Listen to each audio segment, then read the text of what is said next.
Hello, I'm Jody Hornfett, a leadership and civic engagement educator with University of Minnesota Extension. Picture this. The meeting has ended and everyone is leaving the room. Many are headed back to their offices, but a few are gathered outside the room to rehash the conversation that just occurred.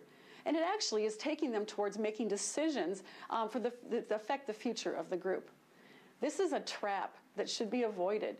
Many times, groups or committees get caught in this trap of making decisions outside of the meeting, whether it's in the hallway after the meeting, the parking lot outside, or the coffee shop next week.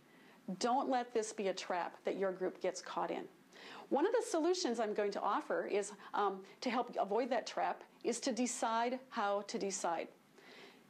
There are three parts to this notion of deciding how to decide, and I'd like to cover each of those three areas.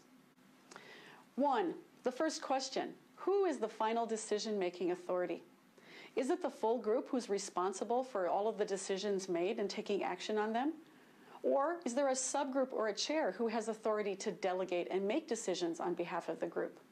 Or maybe you're an advisory group and you're making recommendations to a different board or group or administrative unit. Clarifying this before you need to make decisions can avoid a lot of headaches and conflict in the future.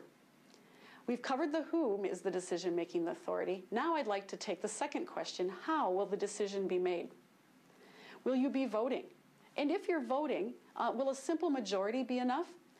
51% constitutes that, but maybe the group says we need to have a 2/3 majority in order for that decision to be final.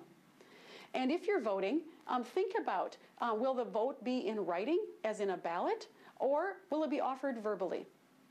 Maybe voting isn't the route that your group wants to go, and you're going to seek consensus or general agreement on the decision. Now, there's absolute consensus, which is a complete agreement, but there are other variations of consensus as well, such as a modified consensus, where it's not 100% total agreement on the issue, but that members generally support the idea enough to take action. That's what we call modified consensus. Now, we've covered the who the decision-making authority is. We've discussed how will the decision be made. And now it's time to talk about what tools or processes you'll use in decision-making. Now, you'll want to be familiar with a variety of tools, and there are many available. Let's begin, though, with a couple of examples that I'd like to share with you. I'm not going to give the full details, but certainly if you search for these items, you'll come up with methods and techniques and actually the way to use these tools. Let's begin with analyze. You're going to want to analyze the information and have good information for making your decisions. One method I use for this is called the criterion grid.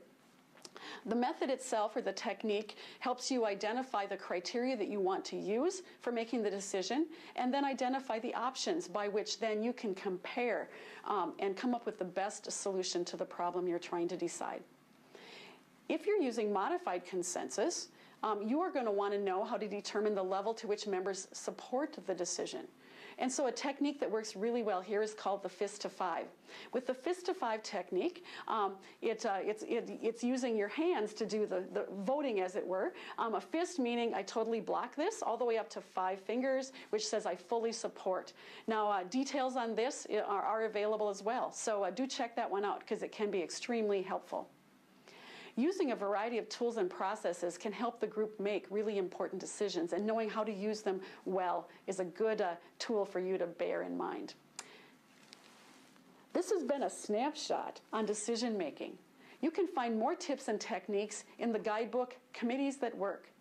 Check it out.